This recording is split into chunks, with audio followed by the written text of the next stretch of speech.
اگلا باب قائم کیا ہے بابو تعجیل الافطار، افطار میں جلدی کرنے کا باب، 1957 نمبر حدیث پاک ہے۔ حضرت سہل بن سعد رضی اللہ تعالیٰ عنہ بیان کرتے ہیں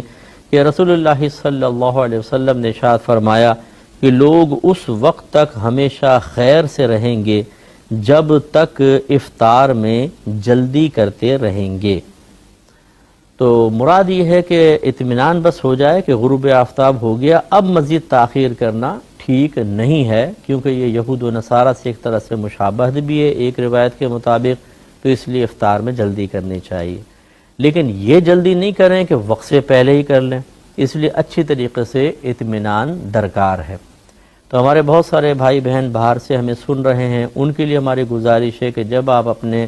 علاقے میں افطار کے معاملے میں علماء کے مابین یا مساجد کے مابین اختلاف محسوس کریں تو احتیاط کا تقاضا یہ ہے کہ جو سب سے آخر میں روزہ کھلوا رہا ہو اس کا قول لیجئے گا یا ان کی بات سن لیجئے گا، یہ سب سے بہتر ہے، کیونکہ پہلے والے میں اگر کوئی جلدی کھلوا رہا ہے تو اس میں یہ احتمال ہو سکتا ہے کہ ہو سکتا ہے وقت سے پہلے ہو یا کیا، لیکن جو بعد میں کر رہا ہے تو وہ بالکل مطمئن ہے کہ دوسرے کم از کم اس پہ تو متفق ہے کہ ہاں اس وقت تک تو بالکل افطار کا ٹائم ہو ہی جائے گا۔ اختلاف کس میں ہے؟ پہلے والے وقت میں، مثلا ایک کہہ رہا ہے کہ 5:40 پہ ہونا چاہیے، دوسرا کہہ رہا ہے کہ نہیں 6 بجے ہونا چاہیے، تو 6 بجے والے میں تو کسی کے اختلاف نہیں، یہ بھی مان رہے ہیں اور دوسرے بھی مان رہے ہیں، لیکن پہلے والے میں اختلاف ہے، دوسرے والے اس کو نہیں تسلیم کر رہے کہ نہیں تم 20 منٹ پہلے روزہ کھلوا رہے ہو اور مسئلہ پیدا ہو رہا ہے، تو مختلف ہی چیز کو چھوڑیں، متفقن علیہ پر آ جایا کریں۔ اسی طریقے سے پھر جو چینلز وغیرہ پہ لوگ بیٹھے ہوتے ہیں، مختلف ٹی وی چینلز پر بعض اوقات 1 منٹ کا فرق بھی دیکھا گیا ہے یا آدھا منٹ کا فرق ہوتا ہے، تو ہمیشہ اطمینان سے رہیے، سائرن پہ نہ کھولیں، مسجدوں کی اذانوں پہ نہ کھولیں جب تک کہ آپ مطمئن نہیں ہو جاتے کہ ہاں اب روزہ افطار ہو گیا ہوگا۔ یعنی جیسے ٹی وی پہ ایک اچھا معیار آپ بنا سکتے ہیں اس کو کہ جو سب سے آخر میں کھلوا رہا ہے اس کے مطابق کھول لیں۔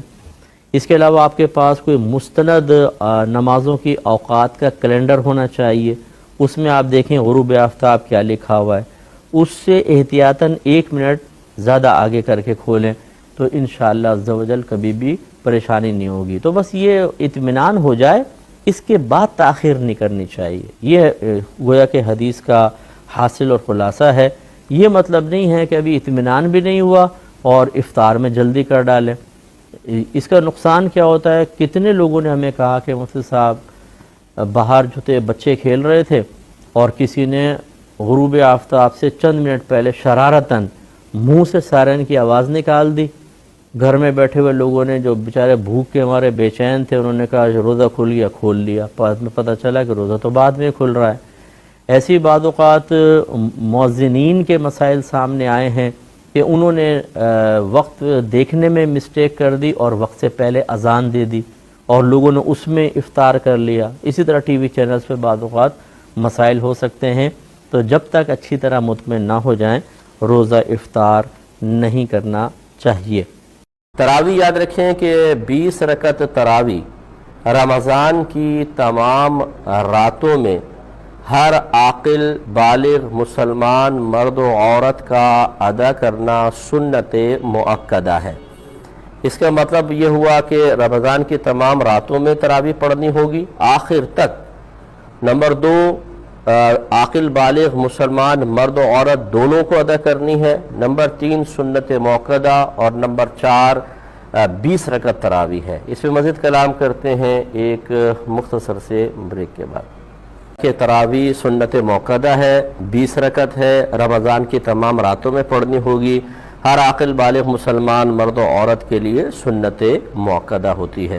لہذا اس سے کئی باتوں کا جواب ہو گیا کہ بعض لوگ 5 روزہ تراوی 10 روزہ تراوی آج کل پڑھ لیتے ہیں اور اس کے بعد سمجھتے ہیں تراوی معاف ہو گئی۔ جب انہیں کہیں کہ یہ تراوی پڑھیں، کہتے ہیں ہم نے تو پورا قرآن سن لیا ہے۔